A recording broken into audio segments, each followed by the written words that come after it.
Hello बच्चा लोग, कैसे हैं आप सभी। उम्मीद करता हूँ मस्त होंगे, स्वस्थ होंगे और अपने अपने एग्जाम की तैयारी में लगे होंगे।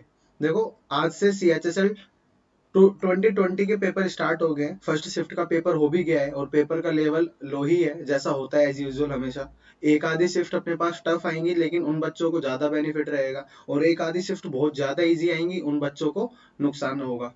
ठीक है। तो आपको अपनी प्रिपरेशन करते रहना है जैसे आप कर रहे हैं, लेकिन ये पेपर भी देखते रहो, क्योंकि इनके आसपास ही क्वेश्चन आते हैं। कुछ क्वेश्चन तो रिपीट ही होते हैं। ठीक है, सभी शिफ्टों में। तो आप देख के जाए इन पेपर को, जो भी जितने भी क्वेश्चन हमारे पास मिल पा रहे हैं हम उनको करा रहे हैं। ठीक है, और बाकी एंड ऑफ द डे मतलब लास्ट में हम सभी क्वेश्चन जितने भी आए हैं फर्स्ट सेकंड शिफ्ट में, वो शाम तक आ जाते हैं, तो उनको हम सभी क्वेश्चंस को एक साथ मर्ज करके भी करवा देंगे। ठीक है, तो आज की शिफ्ट में क्या क्या क्वेश्चन आए उनको देख लेते हैं। देखो, पहला क्वेश्चन अपने पास आया है कि if x square minus 6√3x plus 1 is equal to 0 है, तो आपको बताना है then find x cube plus 1/x³। देखो, इस तरह का मैंने अलजेब्रा में अभी स्टार्ट करवाया था, तो ये इस तरह के क्वेश्चंस मैंने करवाए हुए थे। ठीक है, जिसने भी देखा होगा वो इजीली कर सकता है कि यहाँ पर हमें x³ प्लस 1/x³ चाहिए। इसके लिए हमें पता क्या होना चाहिए, अगर x प्लस 1/x अगर हमें मिल जाता है ना, तो हम इजीली इसकी वैल्यू निकाल सकते हैं। तो यहाँ से हम इसकी वैल्यू बनाने की कोशिश करें। देखो, यहाँ 1 है, अगर 1 के नीचे x आ जाए तो ये 1/x बन जाएगा, और अगर इसे x से डिवाइड किया तो ये x बन जाएगा। मतलब मैंने पूरी इक्वेशन को x से डिवाइड कर दिया है। ठीक है, दोनों तरफ। तो यहाँ तो 0 से डिवाइड होगा तो कोई फर्क ही नहीं पड़ेगा। ठीक है, तो ये देखो x माइनस 6√3 प्लस 1/x बना और इज इक्वल टू में 0। तो यहाँ से x plus 1/x is equal to क्या आ जाता है, 6√3।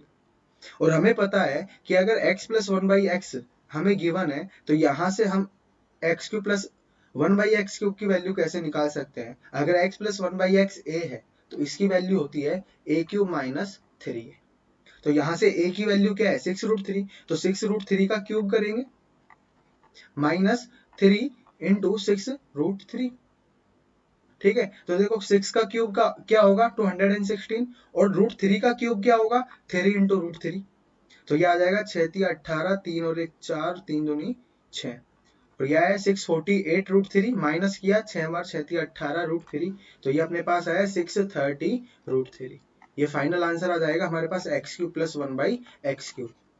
अच्छा देखो, अब यहाँ पे हमसे x³ प्लस 1/x³ ने आप पूछकर क्या पूछ सकता था, x² प्लस 1/x² भी पूछ सकता था, जो कि होता है a² माइनस 2।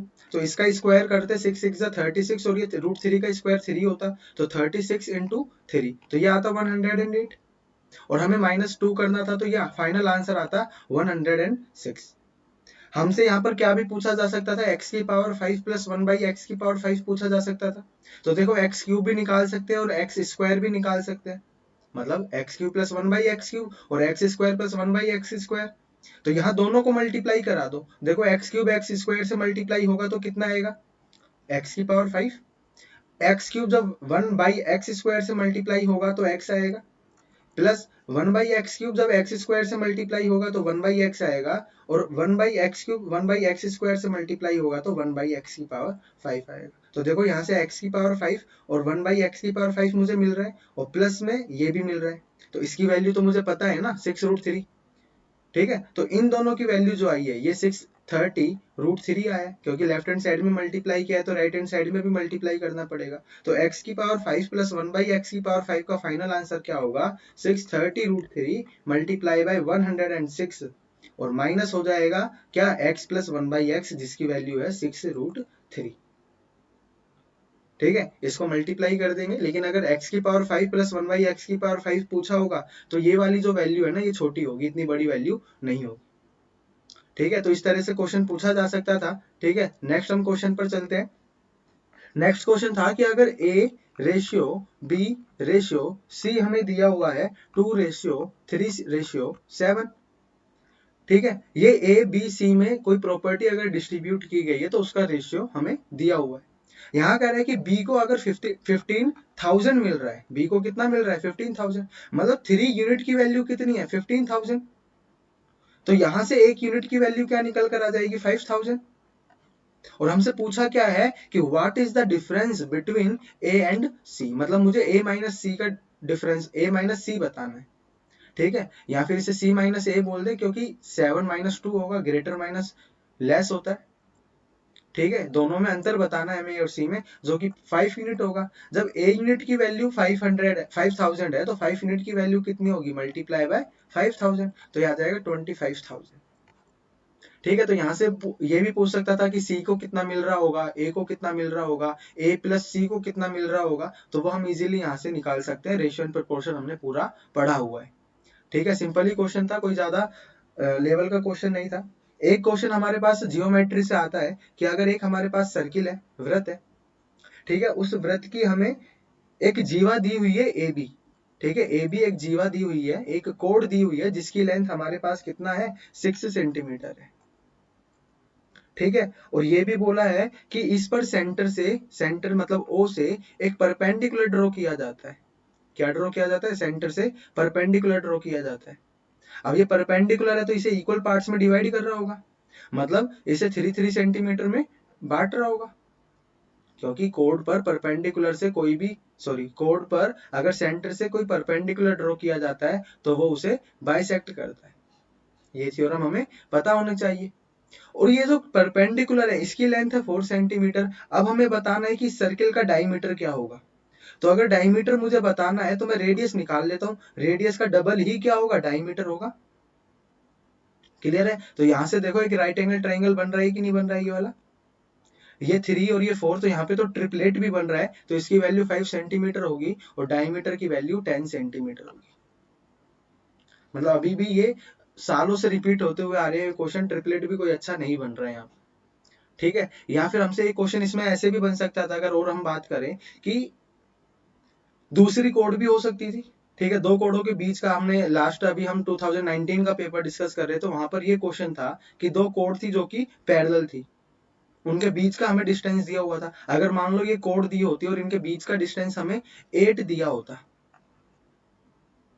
ठीक है, और रेडियस दी होती या फिर कुछ भी, और दूसरी कोड की लेंथ हमसे पूछा होता, तो यहाँ पर भी हम इसी तरह से इस क्वेश्चन को करते, क्लियर है। नेक्स्ट क्वेश्चन पर चलते हैं। नेक्स्ट क्वेश्चन क्या था, अगेन जियोमेट्री पर क्वेश्चन है कि किसी भी सर्किल में किसी एक्सटर्नल पॉइंट से, किसी सर्किल में किसी एक्सटर्नल पॉइंट से दो सीकेंट ड्रॉ की जाती है, ठीक है, एक सेंटर से ड्रॉ की जा रही है तो एक किसी अलग पॉइंट से ड्रॉ की जा रही है, ठीक है, इनके पॉइंट दिए हुए हैं ए बी, ये हमारे पास पी एंड क्यू और आर हम मान लेते हैं, और ये हमारे पास ओ पॉइंट, ठीक है। ये पीबी की लेंथ हमें दी हुई है 8 और ये लेंथ हमें दी हुई है 12, और ये वाली जो लेंथ है ये पीओ ओपी लेंथ अगर हम बोले तो ये हमें 18 सेंटीमीटर दी हुई है। थोड़ा मैं इधर लिख देता हूँ इसको, ठीक है, ये क्वेश्चन अलग है, इसको हमने अलग डिस्कस किया है, ठीक है। नेक्स्ट क्वेश्चन है, अब देखो हमें पता है कि किसी भी सर्किल में एक्सटर्नल पॉइंट से कोई अगर सीकेंट ड्रॉ की जाती है, मान लो ये पी पॉइंट है, ये ए बी सी और डी है, तो हमें पता है कि P A multiply by B B P B, P A multiply by P B equal होता है P C multiply by P D के, P C multiply by P D के इक्वल होता है, ठीक है। तो यहां से हम अगर इसको यूज करते हैं तो देखो P B 8 into P A कितना होगा, पी ए होगा 8 प्लस 20, 8 प्लस 12 20 हो जाएगा, इज इक्वल टू में देखो ये वाला लेंथ पी क्यू तक का, क्योंकि जिस सर्किल के जिस पॉइंट को कट कर रहा है देन दूसरे वाले पॉइंट तक पहुंचते हैं सेम डिस्टेंस से पी से, और फिर हम पहुंचेंगे पी आर तक। तो देखो ये टोटल लेंथ कितनी है, ये टोटल 18 दी हुई है, और ये वाली क्या होगी, रेडियस होगी, हमसे रेडियस ही पूछे इस क्वेश्चन में, ठीक है, ये रेडियस होगी, तो मैं इस वाली लेंथ को 18 माइनस आर लिख सकता हूँ कि नहीं लिख सकता, और इस टोटल को यहां से पी से यहां तक का डिस्टेंस में 18 प्लस आर लिख सकता हूँ, क्लियर है। तो देखो 18 minus R multiply by 18 plus R, तो ये 8 दूनी 16, तो 160 इज इक्वल टू में 18 का स्क्वायर बनेगा, a minus B into A plus B, तो A square minus B square की आइडेंटिटी लगेगी, तो 18 का स्क्वायर कितना होगा 324, और ये माइनस का आर स्क्वायर, तो आर स्क्वायर यहाँ भेज देते हैं, इसमें से 160 जाएगा तो ये 164 आएगा, तो आर की वैल्यू अंडर रूट 164। इसे आगे अगर ऑप्शन में रूट में दिया हुआ है तो रूट में ही छोड़ देंगे, अदरवाइज इसे आगे भी सोल्व कर सकते हैं, 4 निकाला तो 2 बाहर निकलेगा, ठीक है। और 4 और रूट 41, तो 2√41 ये फाइनल आंसर होगा। इसमें और भी क्या क्वेश्चन बन सकता था, इसमें एक थ्योरम हमारे पास ये होता है कि किसी सर्किल में मान लो ये एक पॉइंट से ही जा रहा है, यहाँ तो टेंजेंट है और ये एक सीकेंट है, तो मान लो ये P है, ये A है, ये B और C है, तो हम इसे क्या लिख सकते हैं, PA स्क्वायर इक्वल होगा PB इंटू PC के। तो यहाँ पर ये भी एक इंपॉर्टेंट रिजल्ट होता है, इसे भी हम डायरेक्ट यूज कर सकते हैं। बाकी टेंजेंट का हमें पता ही है क्या, कि जो दो अगर टेंजेंट ड्रॉ किए जा रहे हैं तो वो डिस्टेंस में क्या होती है, इक्वल होती है। ठीक है, बाकी नेक्स्ट क्वेश्चन पर देखते हैं क्या है नेक्स्ट क्वेश्चन। देखो यहाँ पर एक कार है, एक कार 40 किलोमीटर पर आर की स्पीड से 40 किलोमीटर पर आर की स्पीड से 48 किलोमीटर का डिस्टेंस ट्रेवल करती है। एक कार इस स्पीड से 48 किलोमीटर का डिस्टेंस ट्रेवल करती है और दोबारा वो किस स्पीड से 65 किलोमीटर पर आर की स्पीड से वो कितना डिस्टेंस ट्रेवल करती है, 52 किलोमीटर डिस्टेंस ट्रेवल करती है। ठीक है, यहां पर हमको बताना है एवरेज स्पीड क्या होगी कार की। अब देखो एवरेज स्पीड क्या होती है, एवरेज स्पीड हमारे पास होती है total distance divide by total time taken, तो टाइम टेकन में लिख देता हूं। अब देखो यहाँ पे टोटल डिस्टेंस तो कितना हो गया 100, 48 और प्लस 52। अब यहाँ पे टाइम कितना लगा दोनों में वो देख लेते हैं। देखो 40 की स्पीड से 48 को अगर चला, वो 48 डिस्टेंस 40 की स्पीड से चला तो टाइम कितना आया 12/10, और इसे आगे भी सोल्व कर सकते हैं 6/5, आर में टाइम आ रहा होगा। ठीक है, और यहाँ पर कितना 52 का डिस्टेंस वो 65 की स्पीड से, तो 13 चौक 52 और 13 पंजे 65, ये 4/5 घंटे उसे लग रहे होंगे। तो टोटल कितना टाइम हो गया, देखो 6/5 प्लस 4/5, 5 का एलसीएम लिया तो ये 10/5 आया, ये 2 आया और ये टोटल 50 आ जाएगा। तो 50 किलोमीटर पर आवर की एवरेज स्पीड से उसने इन दोनों डिस्टेंस को ट्रेवल किया होगा। सिंपल है, एवरेज स्पीड पर क्वेश्चन आया है। नेक्स्ट क्वेश्चन चलते हैं। नेक्स्ट क्वेश्चन में क्या बोला हुआ है,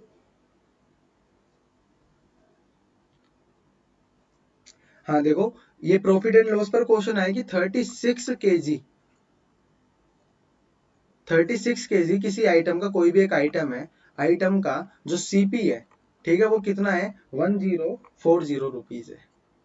ठीक है, और यहाँ जो हमें प्रॉफिट हो रहा है 36 किलो बेचने पर, तो बेचने पर 10 केजी के एसपी का हमें प्रॉफिट हो रहा है। ये जो 10 केजी का जो सेलिंग प्राइस होगा वो हमें प्रॉफिट हो रहा है, वो हमें प्रॉफिट हो रहा है। तो हमें बताना क्या है, 5 केजी आइटम का सेलिंग प्राइस बताना है, 5 केजी का सेलिंग प्राइस हमें बताना है, ये क्या होगा।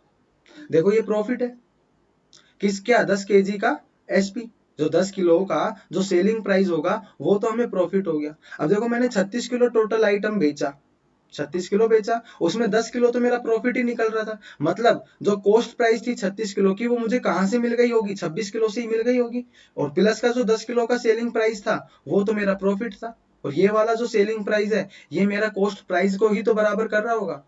जब 26 किलो से ही मुझे मेरी लागत मिल गई तो बाकी का मेरा क्या हो गया, मुनाफा हो गया। तो वो कितना था 10 किलो का सेलिंग प्राइस, ठीक है, तो वो तो मैंने अलग कर दिया।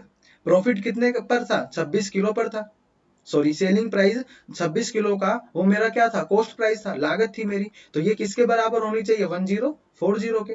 तो ये 26 चौके और 40, तो 1 केजी की जो कीमत आई वो कितनी आई, 40 आई, 40 रुपीज। 1 किलो सेलिंग प्राइस की जो कीमत है, 1 किलो की जो सेलिंग प्राइस है वो कितनी है, 40 है।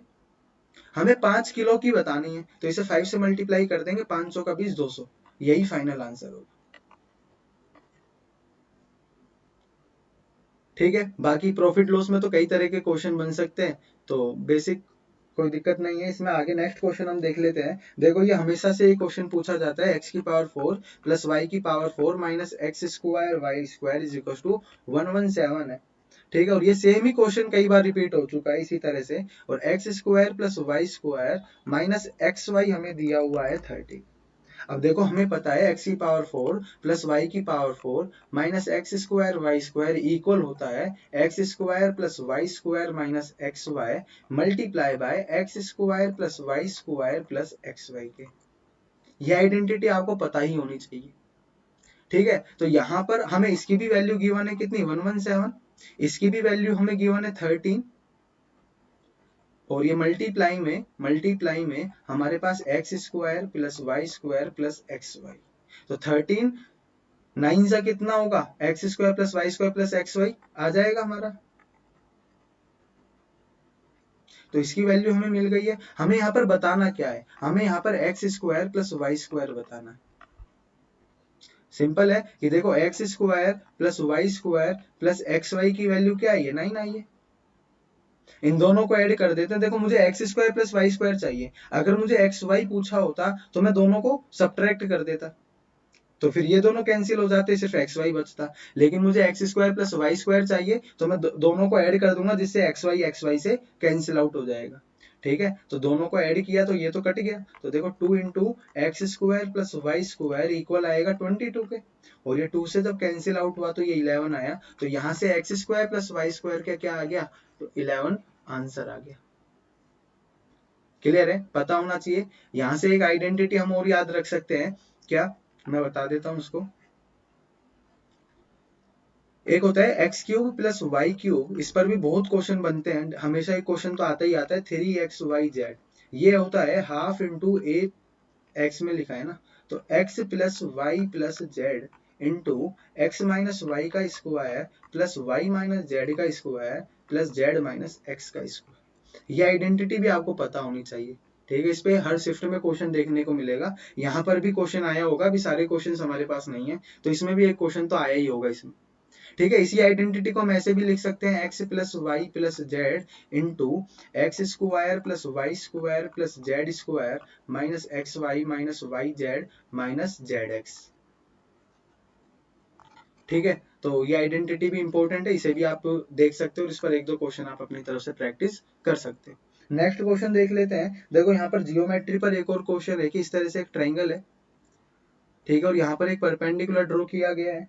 ठीक है, परपेंडिकुलर है जिसकी लेंथ 9 है, और ये हमें रूट थ्री दिया हुआ है, ये हमें 6 रूट 3 दिया हुआ है, और ये साइड हम पॉइंट्स लिख लेते हैं ए बी सी, और ये वाला पॉइंट है डी। ठीक है, यहाँ पर हमसे पूछा है एंगल ए क्या होगा।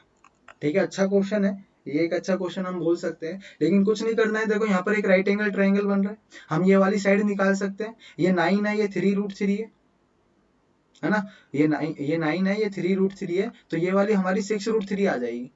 देखो तो ये दोनों इक्वल हो गई हैं, और है ये भी राइट एंगल ट्राइंगल ही, तो ये भी इसी तरह का राइट एंगल ट्राइंगल होगा। जब 9 और 6 रूट 3 का ट्रिपलेट बन रहा है किसके साथ, 3 रूट 3 के साथ, तो यहाँ पर ये कितना होना चाहिए, 3 रूट 3। ये देखो 6 रूट 3 कैसे निकलेगा, यहाँ पर ये परपेंडिकुलर का स्क्वायर प्लस बेस का स्क्वायर, और ये हाइपोटेनियस का स्क्वायर, हमें हाइपोटेनियस ही चाहिए, तो ये 9 9 81 होगा, और ये 3 3 9, और ये 3, ये 27 आ जाएगा, तो ये 108 आएगा हाइपोटेनियस का स्क्वायर। ठीक है, तो ये 36 इंटू 3 होगा, और इसका स्क्वायर रूट कितना हो जाएगा, 6 रूट 3। ठीक है, तो यहाँ से 6 रूट 3 आया, तो फिर यहाँ पर मैंने दोनों को सेम ले लिया। अब देखो ये भी 6 रूट 3 बन रहा है, ये भी 6 रूट 3 हो रहा है, ये भी 6 रूट 3, तो हम एबीसी बता सकते हैं ना कौन सा ट्राइंगल होगा, इक्विलेटरल ट्राइंगल होगा, समबाहु त्रिभुज। ठीक है, और इक्विलेटरल ट्राइंगल में तीनों एंगल कितने के होते हैं, 60 60, तो ये एंगल ये कितना आ गया, 60 डिग्री।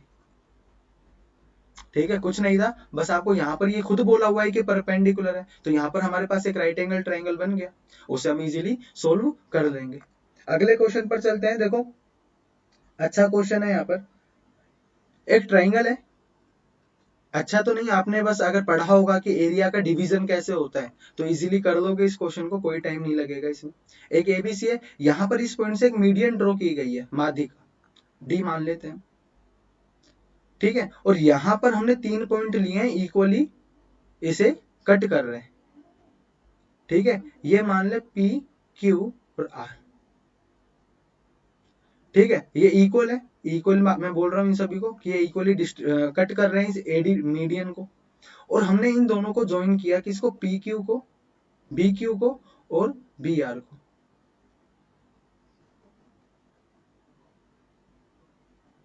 ठीक है, हमने जब इसको इक्वली कट किया, तो अब यहाँ पर देखो हमें बताना है कि जो एरिया का रेशियो होगा किसके साथ, बी क्यू आर का, एरिया ऑफ ट्राइंगल, एक minute, triangle B Q R का रेशियो हमें बताना है area of triangle A B C के साथ, ये हमें बताना है। तो देखो यहाँ पे समझ में आ रहा है कि जब भी किसी ट्राइंगल में जब भी किसी ट्राइंगल में हम एक मीडियन ड्रॉ करें, मान लो ये एबीसी मेरे पास ट्राइंगल है, मैं इस पॉइंट से एक मीडियन ड्रॉ कर देता हूँ, इस पॉइंट पर डी, ये इसको इक्वली बांट रहा होगा। अब देखो हाइट तो सेम हो जाती है, यहाँ पर ये हमें बराबर बांट रहा है, तो मीडियन ट्राइंगल के एरिया को बराबर भागों में विभाजित करती है। ठीक है, अगर मान लो इस टोटल का एरिया कितना है 50 है, तो 25-25 में बांट रही होगी। ठीक है, हम यूनिट में ले लेते हैं कि ये इसे बराबर बांट रही है, तो 1-1 यूनिट में बांट रही है, तो टोटल एरिया कितना होगा, 2 यूनिट होगा। यहां तक बात समझ में आई। अब इसी में मैं थोड़ा आगे ले लेता हूं कि मैं अब ए बी डी में, ट्राइंगल ए बी डी में मैं एक मीडियन ड्रॉ कर देता हूं, ट्राइंगल ए बी डी में मान लो ये ई पॉइंट मैंने ले लिया।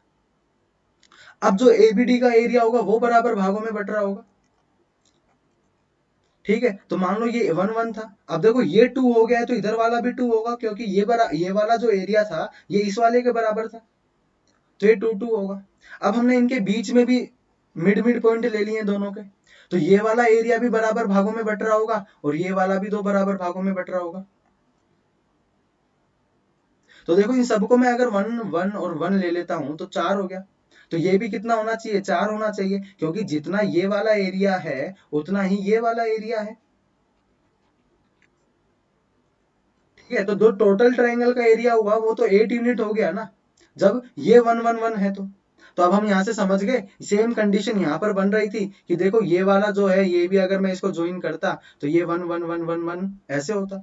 हमें बताना है बी क्यू आर का, तो बी क्यू आर का एरिया तो कितना है, 1 है, तो एबीसी का कितना होगा, एबीसी का 8 होगा। तो ये तो सिंपल क्वेश्चन है, बस हमें यह पता होना चाहिए कि मीडियन समद्वि भाजित करती है सम्मुख रेखा को, सामने वाली भुजा को, और ट्रायंगल का जो एरिया है ना उसे भी बराबर भागों में बांट देती है। समझ गए। ठीक है, अगर जैसे मैं एक ये बनाता स्क्वायर बना दिया मान लो मैंने, अब मैंने इस पर डायगोनल ड्रॉ किया, तो ये डायगोनल भी इसको बराबर भागों में बांट रहा होगा, और अगर इस डायगोनल पर मैं क्या बना दूं, एक मीडियन ड्रॉ कर देता हूं यहाँ से, तो ये वाला और ये वाला एरिया बराबर होगा। ठीक है, इस चीज को समझना होगा, इस तरह के क्वेश्चंस को आप कर नहीं सकते, मतलब ऐसे निकाल नहीं सकते, निकालने बैठोगे तो बहुत टाइम लग जाएगा, इसे इसी तरह से करना पड़ेगा कि ये बराबर बराबर बट रहा होगा। अब यहाँ पर देखो इसे करते तो ये इतनी सारी चीजें नहीं करनी पड़ती, बस इतना करना पड़ता कि ये 4 बराबर भागों में तो इनका जो ये है बेस ये बराबर होगा। ठीक है, तो इनका जो हाइट है वो तो सेम होनी चाहिए, क्योंकि बेस तो एक ही है और एक ही पॉइंट से बन रहे हैं सारे, तो इनकी हाइट सेम होगी, तो इनका एरिया किस पर डिपेंड करेगा, इन बेस पर डिपेंड करेगा, तो इनका बेस तो बराबर है, तो इन सबका एरिया बराबर होगा, तो मैंने 1-1 ले लिया। ठीक है, और 1-1 होगा, तो अब ये जब 4 यूनिट हो गया है तो इधर वाला भी 4 होना चाहिए, क्योंकि ये तो मीडियन थी, क्योंकि ये भी 1-1 यूनिट ही होना चाहिए, तो 4 ये होगा, 4 ये होगा, टोटल एबीसी तो कितना हो गया, 8 हो गया। समझ गए इस तरह के क्वेश्चन को करना कैसे करना है। आगे चलते हैं और क्वेश्चन देख लेते हैं किस तरह के क्वेश्चन हमारे पास आए।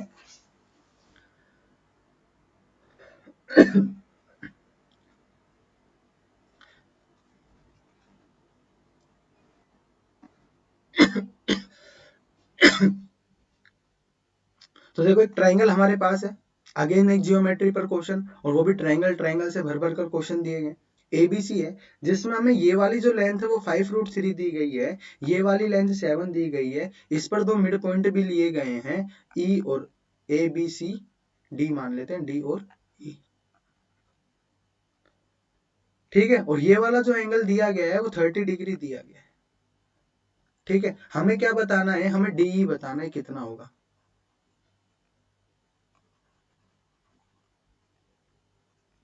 डी की लेंथ बतानी है क्या होगी।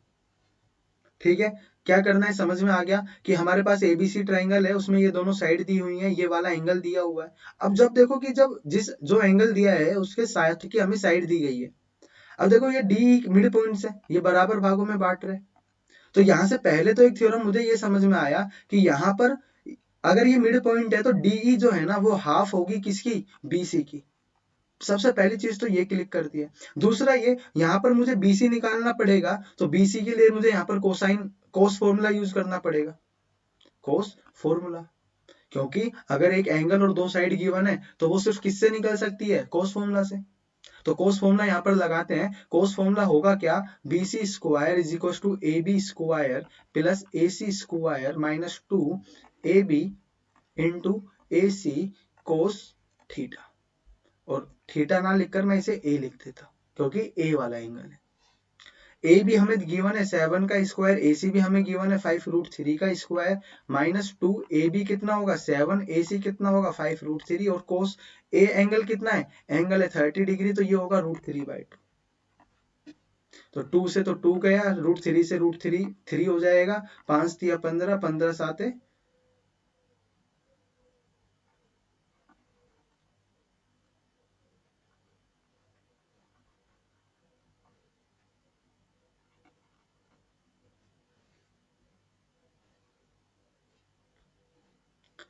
ठीक है। तो यहाँ पर ये आया, अब इसका स्क्वायर 49 होगा, ये होगा 25 तिया 75, तो 75 होगा। यहाँ पर ये कैंसिल आउट हो जाएगा,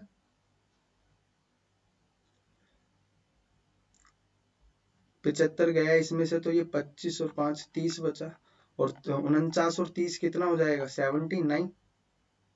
ठीक है, तो यहाँ से BC की जो लेंथ आ जाएगी वो √79 आ जाएगी।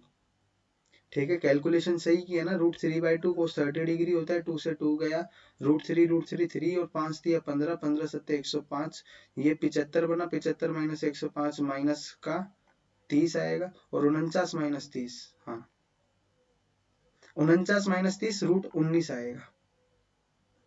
ठीक है, अब BC की वैल्यू √19 आ गई है, बाकी देख लेना, कोस फॉर्मूला ये लगेगा, और उसके बाद ये वैल्यूज वगैरह सही शायद मैंने रखी है। 2AB की वैल्यू 7 है, और AC की वैल्यू ये तो 7 पंजे 35, 35 दिया 105 ही होता है, इसमें तो कोई गलती है नहीं, तो ये √19 ही आ रहा है। तो DE क्या होगा, BC का हाफ, तो ये √19/2 हो जाएगा।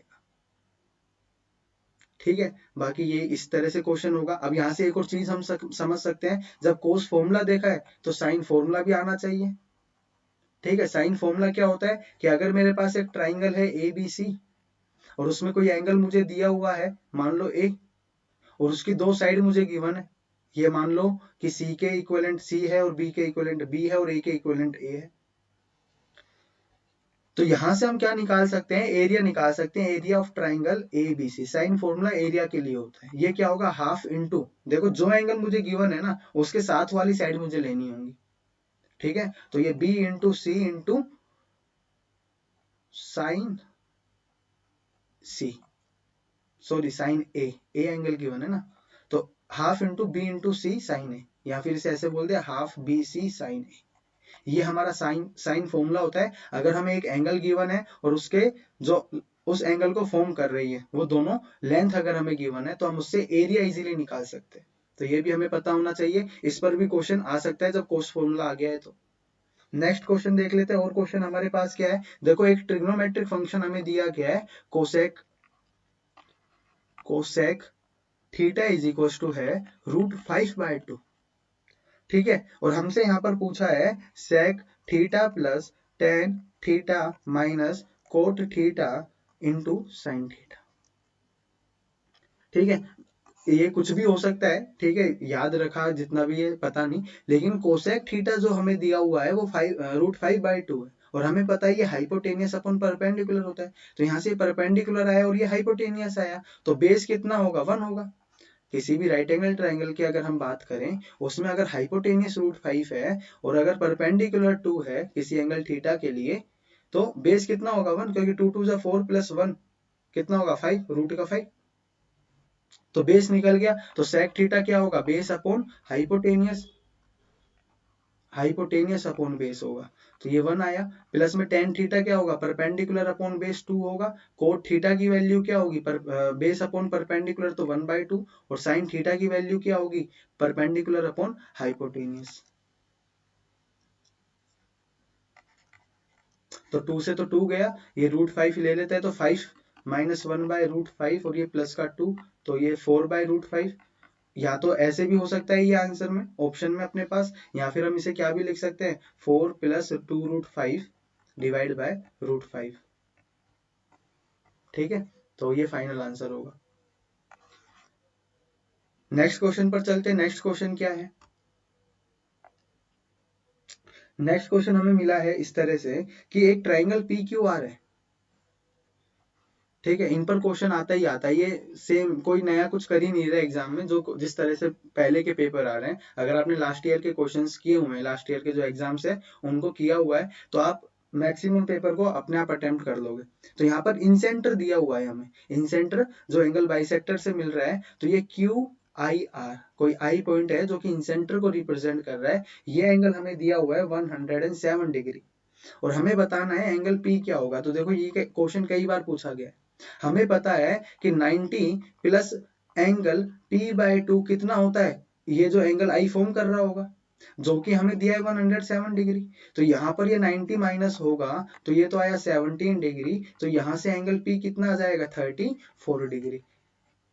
इस पर एक और क्वेश्चन हम समझ सकते हैं कि अगर किसी ट्राइंगल में अगर हमें सर्कम सेंटर दिया हुआ है, किसी ट्राइंगल में हमें सर्कम सेंटर दिया हुआ है, पी क्यू आर में मान लेता हूं, और यहाँ पर सी कोई सर्कम सेंटर है, तो ये एंगल अगर थीटा है तो ये एंगल 2 थीटा होगा। अगर ये रिलेशन आपको पता है, मान लो ये मैं बोलता कि एंगल क्यू सी आर आपको दिया गया है 120 डिग्री, तो एंगल पी आपको बताना है, तो आपको पता होना चाहिए कि यहाँ पर जो एंगल बन रहा होगा उसका हाफ होगा ये एंगल, या फिर इसका डबल ये होता है। तो यहाँ से 60 डिग्री आ जाएगा हमारा एंगल पी। क्लियर है, दोनों याद रहेंगे किस तरह से हमें करना है। यहाँ पे एक एक्सटीरियर एंगल का भी हम याद रख सकते हैं, एक्सटीरियर इन सेंटर, एक्स सेंटर जिसे हम बोल सकते हैं एक्सटीरियर का। मान लो यहाँ से एंगल बाइसेक्टर हम ड्रॉ करते हैं, इसको हटाता हूँ पहले तो मैं। इन सेंटर मतलब अंतः केंद्र, ठीक है, अगर किसी को हिंदी में समझ नहीं आ रहा हो तो इन सेंटर होता है अंतः केंद्र। तो यहाँ पर मैंने इन दोनों एंगल के, एक्सटीरियर जो एंगल है इनके बाइसेक्टर को मीट किया, तो यहाँ पर ज्वाइन किया। अगर ये एंगल 107 डिग्री होता तो अब बताओ एंगल पी क्या होगा। तो कुछ नहीं, यहाँ प्लस आ रहा था क्योंकि यहाँ था, तो यहाँ कितना होगा 90 प्लस, प्लस नहीं minus, minus angle P by 2 107 degree होगा। 90 यहां से अगेन सब्ट्रैक्ट होगा तो कितना आ जाएगा ये 17 डिग्री। तो यहां से एंगल पी कितना आएगा, यहां से एंगल पी 34 डिग्री आएगा, लेकिन माइनस का आएगा इस बार। ठीक है, मतलब ये वैल्यू तो मैंने ले ली है, कुछ और इस तरह से आएगा, लेकिन निकालना कैसे वो आपको पता होना चाहिए कि अगर ये एंगल थीटा है तो यहाँ पर इस तरह से हम एंगल पी निकाल सकते हैं। ये रिलेशन होता है यहाँ 90 minus angle P by 2 is equal to theta. इसी तरह से यहाँ पे 90 plus angle P by 2 is equal to theta होता है। ठीक है, अब दोनों तरह से क्वेश्चन को सोल्व कर लोगे। अगले क्वेश्चन को देख लेते हैं आगे और किस तरह का क्वेश्चन है। एक एलजेब्रा पर क्वेश्चन और आया है, 2x माइनस 3y का square plus 18xy 2x minus 3y। ठीक है, ये हमें दिया गया है। अब देखो यहाँ पर सिंपल आइडेंटिटी लग रही है, a माइनस बी का, ये सॉरी होल क्यूब है।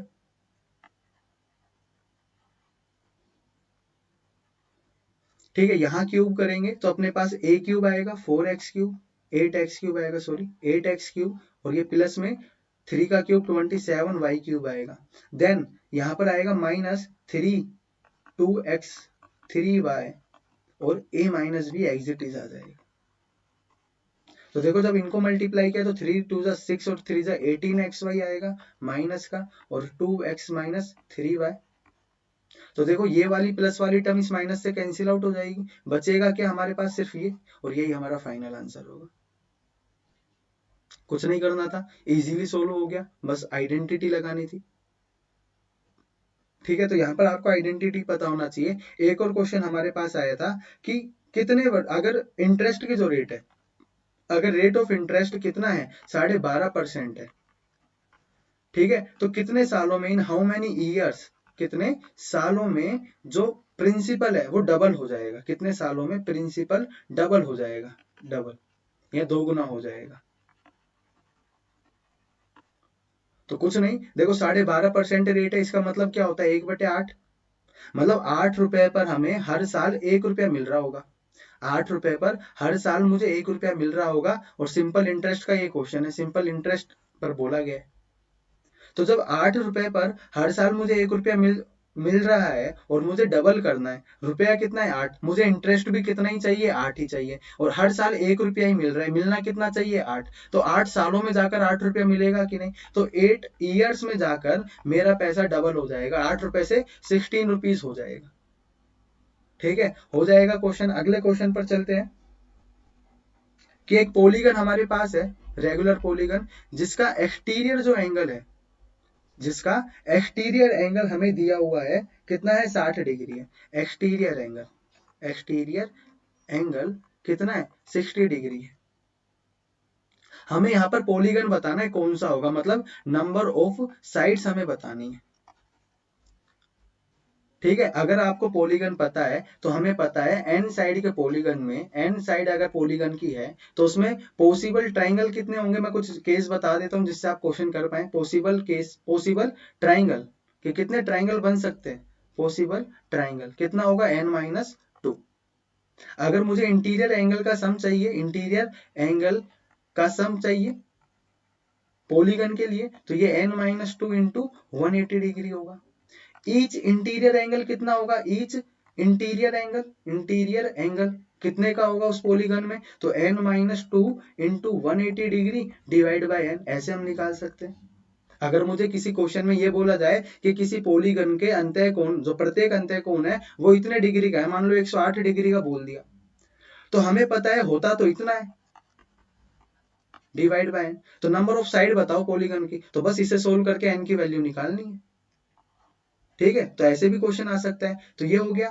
अगर नंबर ऑफ डायगोनल पे क्वेश्चन आ जाए कि पॉलीगन में इतनी साइड है तो बताओ कितने डायगोनल होंगे, तो ये होता है n-3, n-3, और ये आगे अपने पास आएगा n/2, n इंटू n-3/2, ऐसे याद रखो। एक minute, n into n-3/2। Clear है। अब यहाँ पे एक्सटीरियर एंगल का केस ले लेते हैं, ये अपने क्वेश्चन में आया है। ठीक है, पहले ही बता देता तो ये बाकी के केस नहीं सुनते आप। तो एक्सटीरियर एंगल जो होता है, अगर सम की बात करें किसी भी पॉलीगन में, ठीक है, सारे एक्सटीरियर एंगल का अगर हम सम देखें तो वो 360 डिग्री होगा। तो ईच कितने का होगा, ईच एक्सटीरियर एंगल कितने डिग्री का होगा, ईच एक्सटीरियर एंगल वो होगा 360 degree divide by n। Clear है। तो यहाँ पर इसी पर क्वेश्चन था कि किसी पॉलीगन में एक्सटीरियर एंगल 60 डिग्री का है, हमारे हिसाब से होता कितना है 360 डिग्री डिवाइड बाई n, और ये 60 है तो 6 टाइम जाएगा, तो यहाँ से n की वैल्यू 6 आ गई। मतलब पॉलीगन कैसा होगा, हेक्सागन होगा, और रेगुलर हेक्सागन, क्योंकि यहाँ पे रेगुलर पॉलीगन की बात होती है, मतलब सभी साइड्स इक्वल होंगी। तो ये कुछ पॉलीगन के स्पेशल केसेस थे, अच्छे के, मतलब इन पर क्वेश्चंस पूछे जाते हैं। तो जब पॉलीगन पर क्वेश्चन आ रहे हैं तो आपको ये सभी पता होना चाहिए।